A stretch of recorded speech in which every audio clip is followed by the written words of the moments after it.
I like to start off because I have a lot of authority sitting in front of y'all right now, so I like to start off exercising that. So, somebody stand up.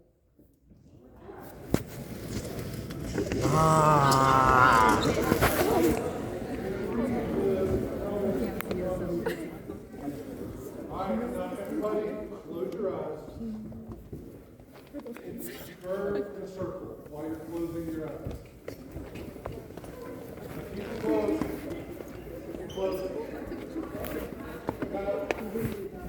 Keep that closed. Alright, without you knowing it, you have all magically swapped seats and you're no longer where you were at. Nope, yeah. I'm full of crap. There's no point to that. Man, of course he was no. But hey, I appreciate your participation because you don't have to listen to me, but it's kind of cool to do that. Thanks for entertaining me. So, as Coach said, my name is Cole. I am a graduate of this lovely academic hall. Do I have anybody that was born in the year 2007 here? Oh, you already know it's coming. You know it. I saw you. You know it's coming. So, There's no way. the year you were born is the year that I graduated. So I'm coming up on 20 years of being out of this school. But the funny part is I never thought that I would come back or have the want to come back. But this is twice now that I've come back. Now, without you guys having any preconceived notion about me, and if you were here the last two times, you don't get to participate, I'm going to see if y'all can figure something out about me. So I'm going to tell you three things. One of them is true, but two of them are a lie. I want to see if you can figure out what's what. Think y'all can handle that? That's two lies and one truth, not two truths and one lie. So, number one, I was voted the best mascot in school history recently. Because yes, when I was here, I was the Cougar mascot. Hottest daggum costume I've ever put on. Gosh.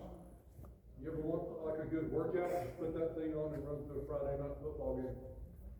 Number two, I was almost banned from a European country before I ever had a driver's license. Okay. That might be true. Number three, this is the really, really good one. You being invited here today is actually a trick. Because I am not the person who is the guest of honor. You'll see the curtains closed behind me. There's another certain somebody who graduated from this school recently within the last few years who may or may not have a few country songs that you've heard and may or may not have been a cheerleader while she was here. And she's actually here today to talk to y'all about what she does for a living, and we would kind of wanted to pull a ruse on y'all, so I'm the distraction. You made up a I don't know, but the curtain is closed for a reason. whole story, bro. The last time I checked, there is somebody in the green room. So, who thinks I was the best mascot in school history? I appreciate your confidence, but that is absolutely not true. I was the worst in school history. Well, not the worst. Well, pretty bottom of the barrel. I'm not been the very bottom, but I was there. I think the middle one is true. Actually, you know what? Last one. Hey, Megan, come here for a second. Just kidding. Megan Maroney is not here today. Yeah, she'll be here tomorrow. So yes, I was actually almost banned from a European country before I ever had a driver's license. Now, I knew somebody was going to ask how. So do I have any students who have been through or know anything about Brit Lit or British history? Okay, so a little inside information. You know, over there they have kings and queens. When they get elected and they get coronated, they have to sit in this really fancy chair called the coronation chair. Well, it's stays on display at Westminster Abbey, which is a gigantic cathedral in downtown London. I was on vacation in ninth grade with my aunt and uncle, and my aunt thought that she just had to have a souvenir that was different than anybody else could get.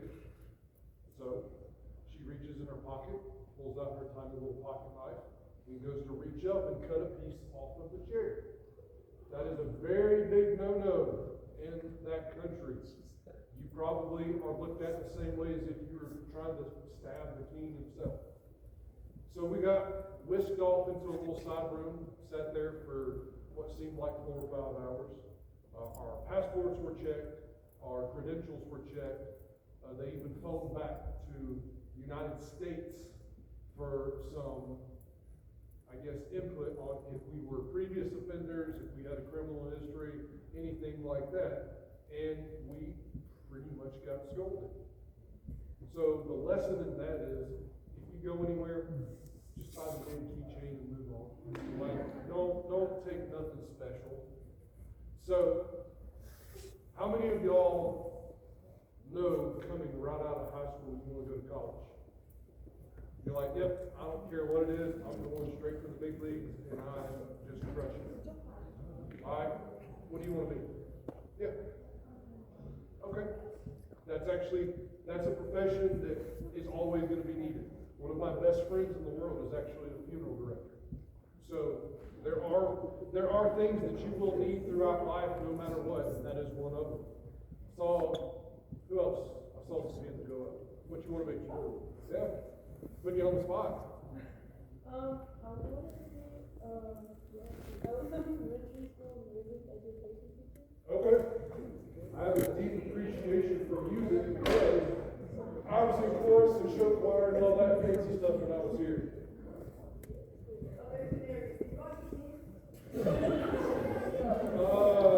I don't know. If you can tell me who the 15th president of the United States is. James Buchanan. James Buchanan. Actually, I don't know. I mean, you guys are kind of... Here, I'm going to give you a really big hint. You want a hint? He may have worn like a fancy top hat and said something. Thank you very much. That's like the easiest one. Yeah. That just gave somebody in the skull. Imagine they just stole it. Should have jumped and said, blocked by Jaquavion. I get the apple used for drugs. So I get the other habit. So who wants to come out of high school and say, you know what, I don't want to go into college. I think I'm not going to learn a trade or a skill set that is going to be just as equally important. Anybody? He's comfortable. All right, who's just winging it through life kind of like I did? It's like, you know what, whatever I turn into, it is what it is, and I'm going to feel it. Hey, I was right there too. Absolutely. So, everybody loves money, right?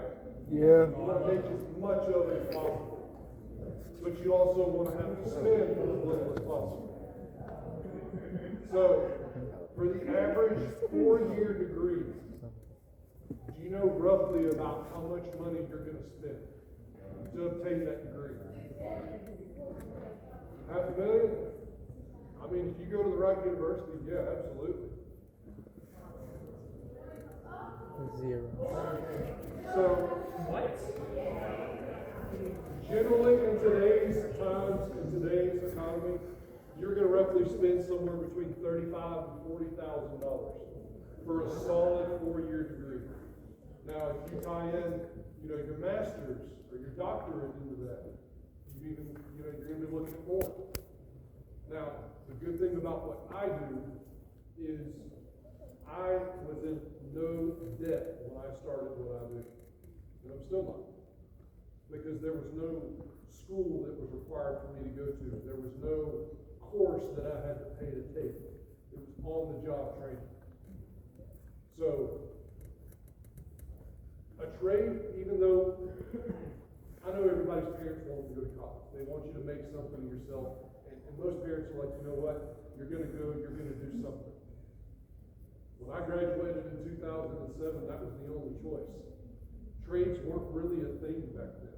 Matter of fact, the class that y'all are in now, learning about them, wasn't really even a thing. But now y'all have such a bigger option in front of you. You can do a skill set or learn something that's gonna be crucial to the success of, let's face it, the country. Because at the end of the day, there's some jobs that can be eliminated and we don't have to have. But there's things like electrician, plumber, HVAC, roofing, what I do, that are just necessities of basic construction. So, how many of y'all like riding in the car? You just like driving, going, well, shoot, how many of y'all can drive? Let me ask that. Okay. You cannot drive, Justin. So, I drive. and I'm gonna tell you all a little cheat code too. When I got my driver's license, there wasn't no course we had to take or nothing we had to go through on the computer. We just literally showed up, took the test, and if we passed, we got a driver's license. So I hate it for y'all that y'all have to go through all these courses and all that, because we got ushered in the old school way. But I drive a heck of a lot with my job. I may be in Nashville, Tennessee one day, Birmingham, Alabama the next, Sarasota, Florida the next, and then in the week in, Charlotte, North Carolina. Or maybe even somewhere like St. Louis, Chicago. It just depends on where the work is and what we're doing. So I get a lot of travel time in. But I also get to see some of the best office views that I think anybody has. Because my views usually come from at least 40 feet off the ground. Sometimes all the way up to a couple thousand feet. Now I hate heights, so don't ask me why I do this for a living, because I absolutely, if you see me at the mall, you ain't gonna see me walking on the second floor next to the railing. I'll climb a 50-foot ladder all day long, and I'm not walking next to the railing. I've also been skydiving and I hate heights, so it doesn't make a whole lot of sense. But I have the availability to make my own schedule. I'm sure some of y'all would absolutely love to do the same. Work when you want, where you want, how you want, for however long you want. See, I'm the type of person, I can't work underneath somebody's thumb. Like, I like a good supervision, but I can't have a boss on top of me all the time. Hey, what are you doing? Where are you at? Why are you there? Anybody else that way? You just don't like being under direct supervision. You like doing your own thing? I'm right there with you. Having a skill or a trade allows you to do just that. Because you are your own success. You don't have a boss. Now I do have supervisors that I can go to for anything that I need. But at the end of the day, a lot of people are like, roofing, that sounds boring. It does get boring at times, but there are cool times. Anybody ever heard of Ludacris? Done some work for him. Tyler Perry? Done some work for him. Arthur Blank? Anybody know who Arthur Blank is? Yes. He owns the Falcons. That's right. I'm college ball though, I'm not NFL, so, I don't got a dog in that fight. Matter of fact, I don't have a dog at all, because roll tide. Yeah, I said it. That's right. That's right. It's okay. It's okay. Hey, all I'm gonna say, well, I'm not gonna say my least favorite team, but they're definitely in the same spot. But it's close.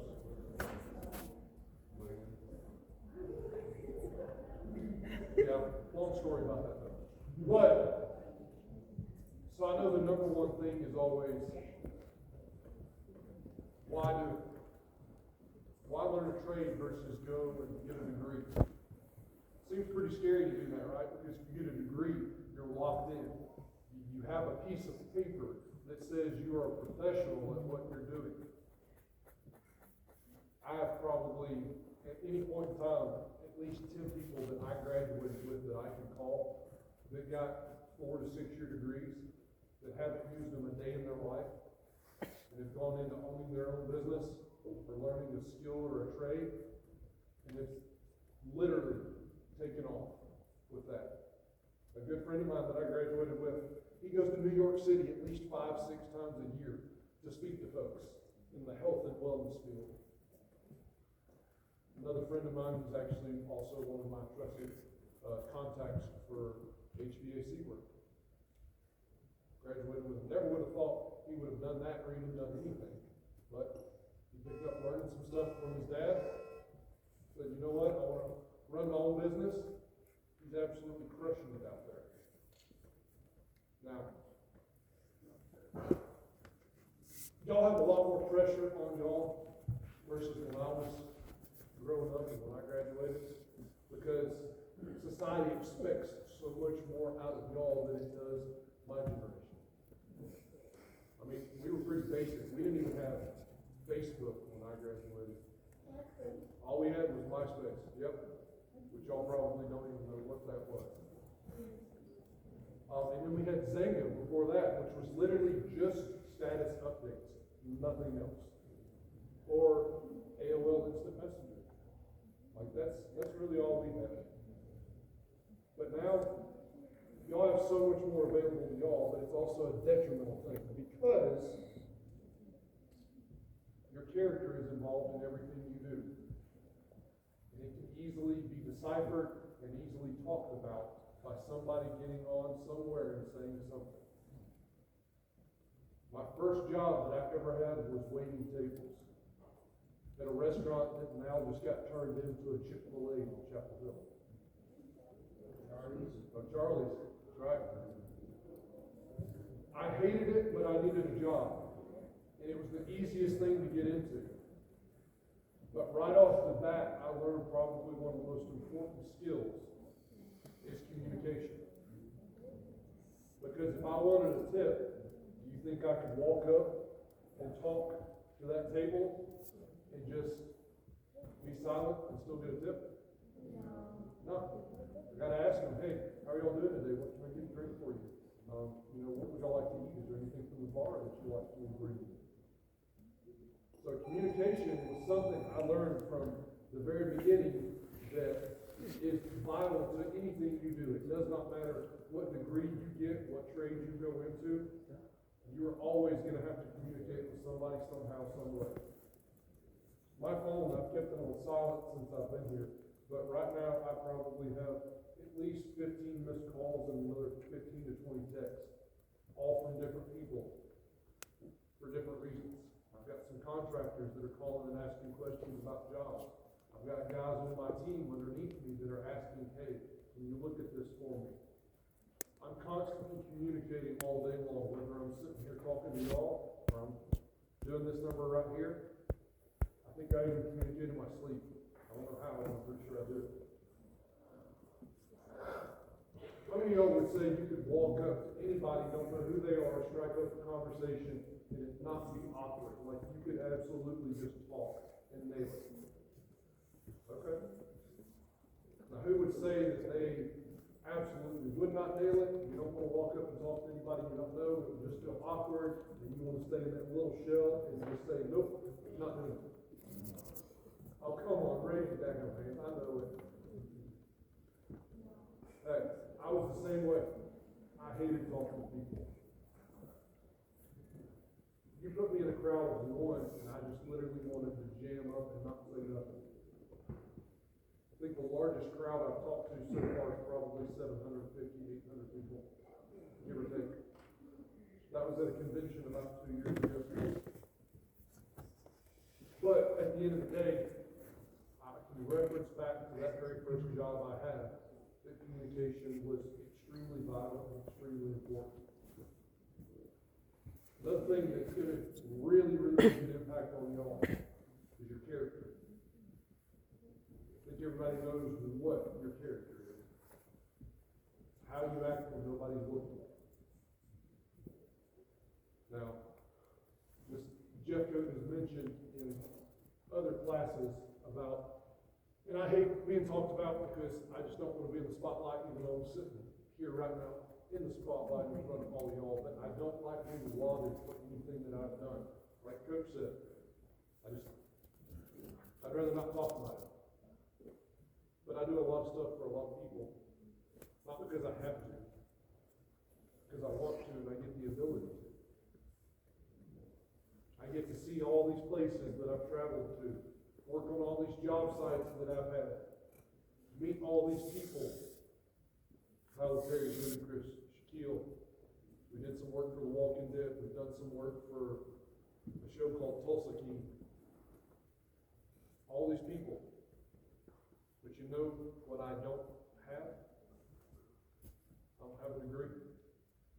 But I'm still able to do all of this. Because I sat down, I listened, and learned something.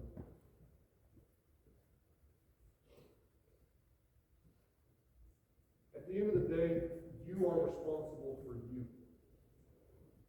You're not responsible for anybody else. I had a girl come up to me last class and said, what would you say if to someone who is doing what they want to do, but their family doesn't support it? I'd say, crush whatever it is you're doing.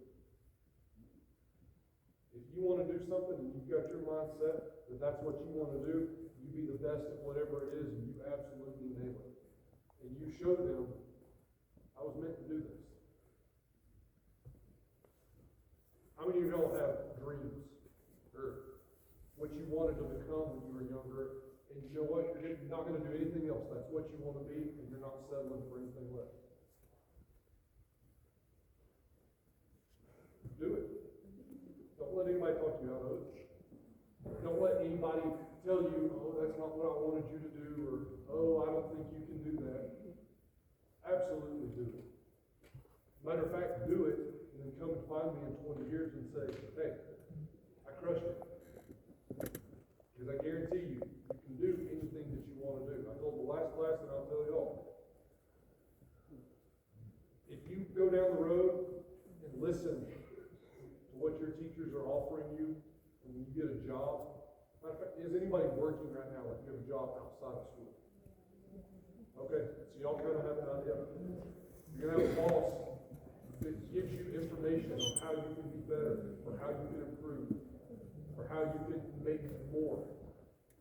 If you take their advice and listen to them, I guarantee you, in 20 years, you'll look back and say, that definitely made me more money, or that advanced me farther. And if it doesn't, come find me and I'll give you $20 20 years down the road. Because I guarantee you, if you listen and absorb what you're being told, you can do anything you want to do. Now, this is always the uncomfortable part, but people have been responsive to it, so we'll see how y'all do. How many of y'all would say that you are going through or have gone through something in your life that you haven't talked about, you haven't told anybody, but it's taken a significant impact on you as a person, and you've really thought to yourself, hey, how am I going to get through that? How am I going to push through that? Like, what do I do? Anybody? I'll raise my hand. No shame in here. You can, everybody close your eyes if you want to raise your hand. No judgment. Life has a funny way of happening sometimes, and what you have planned for yourself does not necessarily always happen the way you want it to. I say that because when I graduated in 2007, I thought that I was on top of the world and I could do whatever I want, whenever, however, and that it was going to work for me. But life told me really, really quickly that I needed to be humbled and taught. And the way it taught me was I got a phone call one day from my aunt that said, hey, I don't know how to tell you this, but your mom just died. I was like, dang, just turned 21 a couple months before that, living on top of the world. I got knocked down really, really quick. So, a couple months later, I thought I was on the rebound. I was like, you know what? I'm good. I got this. Phone rings again. It's my aunt on my dad's side. Said, hey, I don't know how to tell you this. Your dad just died. It's like, dang. Both parents, 4 months apart. And it was just irony because they hated each other. I came from a divorced household. My parents got divorced when I was probably in elementary school, and it was pure chaos after that. always arguing, bickering about who was right, who was wrong, whose weekend it was. So just irony, the two people who couldn't stand to be in the same zip code with each other died 4 months apart.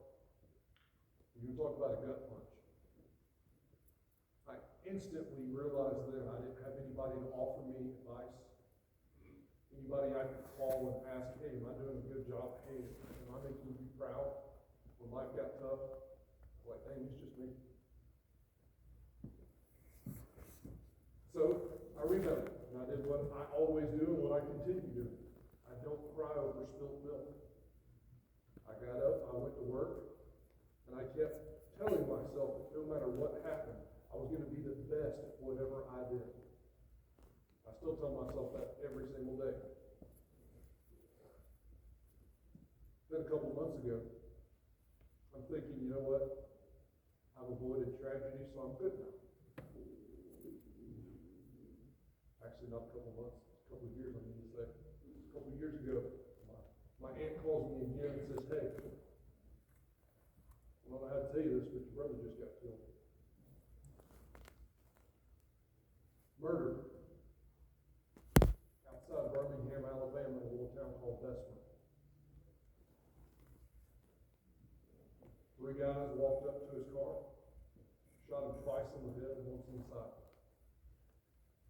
But the worst part, my niece was sitting in the passenger seat when it happened. She's the only witness to what happened to him. But it was such a traumatic experience for her that case is still unsolved. We ain't no closer now to knowing who done it than we were that day. Now, I say that because if you saw my niece today, you would never know anything happened. She is the most bright and bubbling child that I have ever seen or met. When she has every single right in the world to not be that way. You know, we got to the scene that day. She was about as red as that cloth. Because my brother was a really large guy, and he knew what was coming. So he instinctively knew that he was about to be shot, and he turned his body to protect her.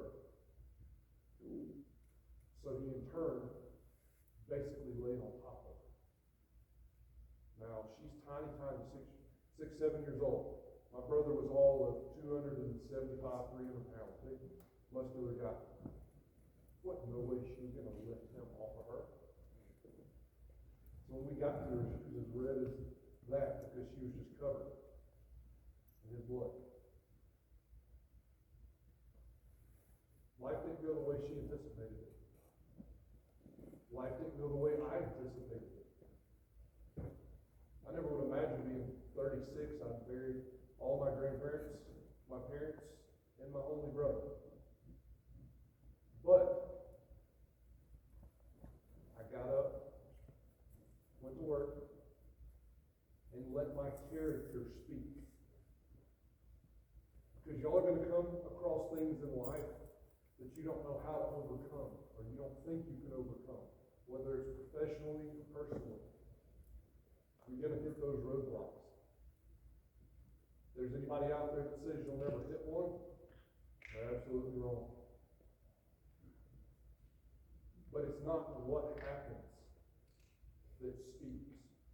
It's how you respond to it that tells the story. You're going to face adversity in the workforce. You're going to face it outside the workforce. Anywhere you go, you're going to face it. But your character is really what matters. I'm not the type of person who goes back and tells the same story over and over again unless it's this where I speak to 4 classes back to back. But I typically don't talk about anything that I've been through because you can't cry over spilled milk. Milk's already spilled. We ain't gonna pick it up and put it back in the cup. What? Nope. You just carry on. everybody's always like, why do you bring such a down situation to your talks? It's because I've got your attention. And if I have your attention, you'll remember what we talked about. Never in my wildest dreams would I also imagine that I'd be 8, 9 years into this career, because it was mainly just a job that I had taken to get me by. And then I just kind of discovered I was pretty good at it. A lot of guys that do what I do, they have to be out there knocking on doors 5, 6 days a week to solicit business. Communication, once again. I gotta knock on people's doors that I've never met before, and I have to tell them why they think that it's a good idea that I get up on their house and inspect their roof. It's a pretty tough hurdle to overcome, because those people don't know you, they don't know me. So I have to convince them why this needs to happen. But you do a good job for one person, no matter if you want to be a nurse, a hairdresser, a doctor, a lawyer, plumber, electrician, you do a good job for one person and that person remembers it and tells somebody else, you are instantly better off, because the word of mouth is probably the most powerful tool that there is. Just as easily, if you do something stupid, people are going to talk about it before you ever know it. You know? I did coach's roof a few years ago. I guarantee you that if the word roof comes up, I'm the first person who thinks about it. Because I stuck to my word, I did what I said I was going to do, and I let my character speak more than anything.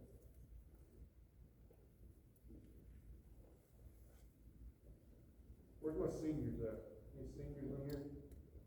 Okay. So y'all are closer than anybody else to hitting the real world. I've got this school year left, but I'm going to tell you, it goes by just like that. It's intimidating to think that you're about to be in a gigantic fish tank, that right now you're the shark in, but you're going to get dropped into a fish tank where you're back to being the minnow. But if you have good communication and good character, you will instantly succeed in anything you put your mind to, because you are already ahead of those who think, I don't need to communicate. I don't need to worry about my character. Everybody feel sad now? We're gonna lighten the mood a little bit, because some of the things. Again. Yeah, we're gonna embarrass you, because it's what we like to do. Yeah. A lot of things that Mr. Hammer's talking about as far as communication, number one skill in business. Y'all hear from Google, Georgia Power, almost every person who's come up here talking about how important communication is, how important character is. These are all relationship traits. You walk these halls, these are relationships of a lifetime. So one of the things that the teachers did for our former student who's brave enough to come back and to give back is to give him a few gifts. One of the gifts he loves is Christmas fruitcakes. We've been doing this we pretty much looked at that. Right? This will last me a week. Yeah. Yeah, I'm loaded. And this is also from our teachers, the great lunch cake from little Christmas fruitcake, coffee. This Jeff stated you gotta have like a little coffee to go with your Christmas tree. Because sometimes Christmas tree can't go right. Look, I gotta let the mood a little bit. we're gonna get on this tangent, and I will tell you what, these are superior, and everybody can disagree with me if you want to, but what makes them, the little green sprinkles right there. I'm telling you, everybody's like, oh, the zebra cakes are the same thing. No, they're not. The Swiss rolls are the same thing. No, they're not. Absolutely not. I will dial that milk all day long. I've had the coffee creamer, I've had these, they have protein powder that I just bought the other week, the little cake balls. There's an endless supply of Christmas tree cake paraphernalia that I probably bought that I shouldn't have. But that's You still got one more to go. hey, I was about to say, next class I'm gonna have to break one open. They gotta deal with it. So usually I I let people ask questions, which I know isn't a popular thing to do, because nobody likes asking anything or being in the spotlight, but there have been people who have wanted to know, questions about the trade as far as, I think the number one answer or question is, what's the money situation look like? Because once again, everybody wants to make money, or how do you do it, how do you get into it, or life questions in general. So, I think we've got about Just five more minutes, something like that. about 5. 5 minutes. Is anybody brave enough to ask a question? Okay.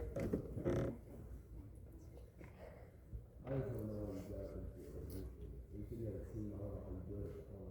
So I got into roofing because I was driving down the road one day and I came across the tracks in downtown Douglasville. The two guys that I went to school with were standing outside Gumbo's in a bright blue shirt. And I remember seeing them laughing and joking and having a good time.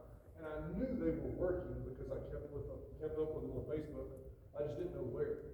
And I thought, man, whatever they're doing to have the ability to stand outside Gumbo's laughing and cutting up and work, I want to know what they're doing. So I reached out to my buddy that I graduated with, and he's like, hey, I'm doing roofing now. You should, come and see if you like it. So the next day I went, sat down and talked to the owner for about 5-10 minutes, and then the next week I rode around in the truck with my buddy, and he showed me the ins and outs of basically what the business is. And that's been 8 or so years ago. As far as the team being built, I had to work towards that. I didn't always start off as being a team supervisor or anything of that nature. And I tell people all the time, I can teach you anything you want to know about my business, but I cannot teach you how to make your phone ring. That is something that you have to do on your own, which is where your character and your communication comes into play. So probably for the last 2 or 3 years, I've been responsible for at least 10 to 15 guys spread out to the southeast, Alabama, Florida, Georgia, the Carolinas, Tennessee, and I think we even just had one or two guys in Kentucky. So I've had hands on a lot of moving parts throughout the day. It's stressful at times, but you just tell yourself no matter what you're doing to be the best at it. And it's going to sound stupid to say, but you literally wake up and you enjoy going to work. At least I do. If I had to punch in somewhere from like 8 hours a day and sit at a desk all day, I'd probably be such a cranky person. Like, I can't do that. Even being a teacher, I don't think I can do that. So I always give my friends that I graduated with hats off to them because they have one of the hardest jobs in the world, and I absolutely could not do it. I saw another hand somewhere. There's that question. So the way I get paid is different. I work on commission. Does anybody know? Y'all know what commission is? So you make a portion of what you sell. So if I sell a big job, I get a big cut. If I sell a little job, I get a little cut. My largest check to date, without telling the exact amount, was a little north over $50,000. And that was just for 1 week worth of work. But that was also 2 projects we did for Ludacris, one for Shaq, and a couple others intertwined. So that was a busy week. Yeah. Yeah, it's like Superman Shaq. Yeah. Shaquille. Do what? No, so it's above 50,000. Yeah. It's in between 50 and 70, but I'm not going to tell you exactly. But once again, I made more in 1 week than a lot of 4-year degrees make in 1 year. So remember that. How are you so successful, but you're in Alabama? Okay, So I'm so glad you asked that question. So we're kind of like Ricky Bobby. We just wake up and piss excellence. We're extremely good at prevailing through tough circumstances because everybody always doubts that Alabama's going to be involved in anything. And, we show up and we go to work and we win. That's kind of the mentality that I have. I mean, I know it was sad to see Saban go, but he just couldn't fit any more championship rings on his fingers. So I get it. I know he's got back problems now, but that's probably why. Now, truthfully, when I was a kid, and this is all in truth, 80 to 90% of my family went to UGA. Had a few that went to Alabama, but most of them went to Georgia. So, at the end of the day, I don't really care who wins. I mean, I do have to go stake in it, but too many people let college kids run their life for 5 or 6 months towards the end of the year because college ball is that serious. I do love Alabama. I will pull for them, but I'll also pull for Georgia as long as we're not playing. And I was pulling for Georgia Tech up until they lost this past weekend. That was pretty impressive. Yes. I saw another game go up somewhere a minute ago. Oh wait, was that our bell or? No, No, 38. 38? All right, no. I'll tell you what if I say, ask the question, it's a piece of candy? Oh, there it goes. What's your favorite part about your job? Favorite part? Honestly, all the places I get to go to. You know, I had to make a trip to Haleyville, Alabama the other day. Yeah, which is about 3.5 hours away, to just be there for 10 minutes to look at something and come right back. But I get to see new places every single day, and I also, if I'm going somewhere, I take the back roads, I don't take the interstate, you see the cool stuff back there.